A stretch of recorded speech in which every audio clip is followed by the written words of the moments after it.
ना देश की जनता है, कोई आतंकवादी नहीं। और आतंकवाद को भी पनाह देने का इतिहास तो इन्हीं लोगों का रहा है। ये किससे झूठ बोलते हैं, किससे छिपाते हैं? ये भी काम वही लोग किए हैं। हमारे देश में आतंकवादी घुस आते हैं, दिल्ली में घुस आते हैं, उसको पनाह देने वाले आरएसएस बीजेपी के लोग हैं। और ये बात करेंगे कि हमारे जो देश के किसान हैं वो आतंकवादी हैं, वो खालिस्तानी है। हमारे लोगों की जो मौत हो रही है उसमें उनका दर्द भरा बयान आना चाहिए, लेकिन नहीं आता है। उनकी जो वो क्या कर रहे हैं, वहाँ जाकर बनारस में लाइट हाउस देख रहे हैं, वहाँ पर नदियों में वो कर रहे हैं, शिप पर उनका सवारी चल रहा है। मैं पूछना चाहती हूँ, यहाँ लोग मर रहे हैं और आपको उस सवारी की पड़ी है। आपको नया संसद बनाना है, उसका भूमि पूजन हो रहा है। इन्हें शर्म नहीं आती है कि हमारे देश में नए संसद की जरूरत है, कि इस काले कानून को खत्म करने की जरूरत है। ये प्राथमिकता तय करनी पड़ेगी सरकार को। अगर इस बार प्राथमिकता तय नहीं हुआ तो यह आर पार की लड़ाई होगी और यहाँ से लोग निकलकर संसद तक जाएंगे। तो इस बॉर्डर से दिल्ली की संसद बहुत दूर नहीं है। लोग वो दिन दूर नहीं है कि यहाँ से लोग उठेंगे और संसद को घेर लेंगे। वो दिन दूर नहीं है कि मोदी सरकार को दिल्ली ही नहीं देश छोड़कर भागना पड़ जाएगा। फिर ये जो देशद्रोह, राष्ट्रद्रोह और ये जो अर्बन नक्सल, खालिस्तानी, ये जो नाटक है इनका, ये नाटक इनका बंद हो जाएगा। मुसोलिनी के रास्ते पर चलने वाले लोग हैं ये लोग, हिटलर के रास्ते पर चलने वाले लोग हैं। हिटलर क्या करता था, पहले किसी भी आंदोलन को बदनाम करता था और वही वो कर रहे हैं। पहले उनका जो फंडा था वो ये था कि पहले आंदोलन को बदनाम करो, लोगों को बदनाम करो तो आंदोलन को तोड़ना आसान हो जाएगा। वही काम उसी हिटलर और मुसोलिनी के रास्ते पर चलकर मोदी सरकार कर रही है और इसी से हमें बचने की जरूरत है। और ये आंदोलन निश्चित रूप से सफल होगा। उनका जो कोई चाल है वो चलेगा नहीं यहाँ पे।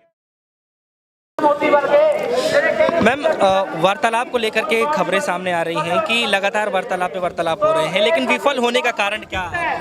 ये कोई वार्तालाप नहीं है, ये है भड़माने की कोशिश, यह है बहकाने की कोशिश, यह है भटकाने की कोशिश। ये कोई वार्तालाप नहीं है। जब किसान दिल्ली के बॉर्डर पर आकर जमे हुए हैं, जब वहाँ यहाँ पे आके खड़े हो गए हैं, तब उनसे वार्तालाप की उनको सूझ रही है। मैं पूछना चाहती हूँ इस सरकार से कि क्या किसान इस देश के नागरिक नहीं है जो इतनी ठंड में सड़कों पर खड़े हैं? क्या उनकी जो मांग है वो नाजायज है? सवाल उठता है 2 और 3। अगर यहाँ किसान सवाल कर रहे हैं तो मैं एक सवाल उनसे पूछना चाहती हूँ सरकार से कि सरकार किसकी है? सरकार अडानी अंबानी की है या सरकार देश की जनता की है, देश के किसानों की है? और अगर किसानों की है, अगर जनता की है, तो किसके हित के बारे में सोचना चाहिए सरकार को? निश्चित रूप से देश की जनता के लिए। सोचा किसके लिए जा रहा है? अडानी अंबानी के लिए। देश के किसानों को झूठ बोलकर, उसको भ्रम में डालकर, उनको फरेब करके उनके साथ उनकी जमीन ले ली जाती है और अडानी के गोद में डाल दी जाती है। जनता कैसे चुप रहे, किसान कैसे चुप रहे? इसी वजह से किसान आज यहाँ सड़कों पर हैं। और जो 15 किसान की मौत हुई है उसका जिम्मेदार कौन है? इस मोदी सरकार को जवाब देना पड़ेगा, क्योंकि जिंदगी बहुत कीमती होती है, किसी भी इंसान की जान बहुत कीमती होती है। और अगर उनकी नजर में जान कीमती नहीं है तो वो इस देश की सरकार होने लायक नहीं है। इसीलिए मैं ये कहना चाहती हूँ कि जल्द से जल्द इस काले कानून को खत्म किया जाए। अगर ये नहीं किया गया तो इस बॉर्डर से दिल्ली की संसद बहुत दूर नहीं है।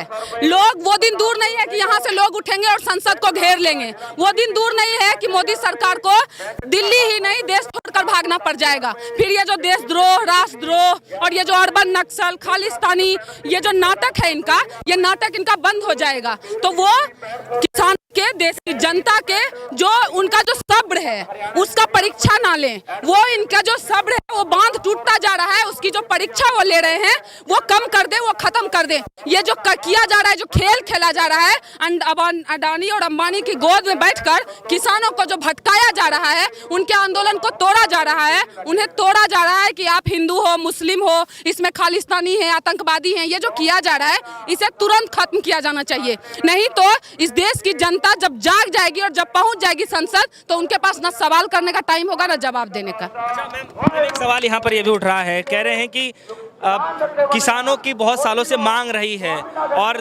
इस बिल को लाने से पहले ही 2 करोड़ लोगों से बातचीत किया गया, तब इस बिल को लाया गया। मोदी जी कल बोल रहे हैं अगर 2 करोड़ लोगों से बात किया गया, सिंपली सोचिए, क्योंकि किसको बेवकूफ बना रहे हैं ये? अगर बात की गई थी तो अध्यादेश लाने की जरूरत क्यों पड़ गई? अगर किसी चीज पर बात होता है तो प्रॉपर तरीके से संसद में बहस होती है उस पर। ये जो अध्यादेश का गुपचुप तरीके से खेल चल रहा था वो क्या था? और अगर उनको डर नहीं लगता है तो वो लोगों के सामने आए ना, उनसे बात करें ना, देश की जनता है, कोई आतंकवादी नहीं। और आतंकवाद को भी पनाह देने का इतिहास तो इन्हीं लोगों का रहा है। ये किससे झूठ बोलते हैं, किससे छिपाते हैं? ये भी काम वही लोग किए हैं। हमारे देश में आतंकवादी घुस आते हैं, दिल्ली में घुस आते हैं, उसको पनाह देने वाले आरएसएस बीजेपी के लोग हैं। और ये बात करेंगे कि हमारे जो देश के किसान हैं वो आतंकवादी हैं, वो खालिस्तानी हैं। तो मैं बस इतना कहना चाहती हूँ कि ये जो उनकी कोशिश है वो सिर्फ इसलिए है कि वो दिखावा कर लें, क्योंकि उनको ये मांग माननी नहीं है। डे फर्स्ट से वो बोल रहे हैं कि हम इस मांग को वापस नहीं ले सकते। तो उनको ये समझ में आना चाहिए कि जनता सब कुछ समझ रही है, किसान सब कुछ समझ रहा है, और उन्हें ये मालूम है कि ये जो वो कर रहे हैं उससे किसका भला होने वाला है। लेकिन कृषि मंत्री तोमर जी ये कह रहे हैं कि कुछ किसान जो है वो समर्थन में भी आ रहे हैं। वो कह रहे हैं कि अगर इस बिल को वापस ले लिया जाता है तो वो समर्थन कर रहे हैं, वो धरने पे बैठे। हाँ, तो कुछ किसान तो अडानी अंबानी के समर्थन में हमेशा से रहेंगे, लेकिन उस कुछ किसान में कौन है सचमुच किसान है? वो तो इन लोगों को किसान नहीं कहते हैं। मैं उनको बोलना चाहती हूँ कि क्या उसमें किसान है? क्या वो सरकार में बैठकर सचमुच लोकतंत्र की सरकार है? सवाल तो उनसे बनता है।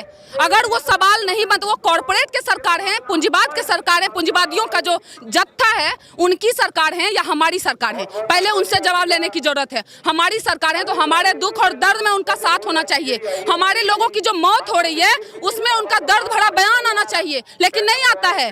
उनकी जो वो क्या कर रहे हैं, वहाँ जाकर बनारस में लाइट हाउस देख रहे हैं, वहाँ पर नदियों में वो कर रहे हैं, शिप पर उनका सवारी चल रहा है। मैं पूछना चाहती हूँ, यहाँ लोग मर रहे हैं और आपको उस सवारी की पड़ी है। आपको नया संसद बनाना है, उसका भूमि पूजन हो रहा है। इन्हें शर्म नहीं आती है कि हमारे देश में नए संसद की जरूरत है, कि इस काले कानून को खत्म करने की जरूरत है। ये प्राथमिकता तय करनी पड़ेगी सरकार को। अगर इस बार प्राथमिकता तय नहीं हुआ तो यह आर पार की लड़ाई होगी और यहाँ से लोग निकलकर संसद तक जाएंगे। लेकिन मोदी जी ये कह रहे हैं कि 700 से ज्यादा सभाएं लगाएंगे, वेबिनार के थ्रू किसानों से बातचीत किया जाएगा और लोगों से बातचीत किया जाएगा, इस बिल के बारे में समझाया जाएगा, तो शायद किसानों को समझ में आएगा। वो ऐसा कह रहे हैं, तो क्या मैम लगता है कि जो आप लोग बोल रहे हैं कि बिल को वापस कर लिया जाएगा, क्योंकि वो तो समझाने के मूड में, बिल वापस लेने के मूड में नहीं है? कौन समझाने के मूड में है? सरकार। समझाने के मूड में वो होता है जो सरकार चौपाल लगाएंगे, वेबिनार करेंगे। उनको कोरोना हो रहा है, हम लोगों को कोरोना नहीं हो रहा है। ये एक बहुत बड़ा सवाल है ना आज के डेट में कि कोरोना हो रहा है। कोरोना से डरा डरा के ये जो गुपचुप तरीके से बिल लाया गया, कोरोना ही था हमारे देश में, तो कोरोना का इलाज करते ना। ये कौन सा इलाज चल रहा है कि अध्यादेश ला रहे हैं, नया बिल पारित कर रहे हैं? कोरोना काल में नहीं भी तो 5 बिल पारित किया है जो जन विरोधी है, देश विरोधी है, तो उनको देशद्रोही ना कहते हम लोग। सवाल है कि जनता से सरकार बनती है और सरकार आज जनता के सर पे चढ़ के नाच रही है। ये जो तरीका है ना, इसे बदलना पड़ेगा, क्योंकि हम सरकार से नहीं है, सरकार हमसे है। और ये बात उनको जानकारी होनी चाहिए, ये बात उनको समझनी चाहिए। वो दिन दूर नहीं है, क्योंकि ये लोग मुसोलिनी के रास्ते पर चलने वाले लोग हैं, ये लोग हिटलर के रास्ते पर चलने वाले लोग हैं।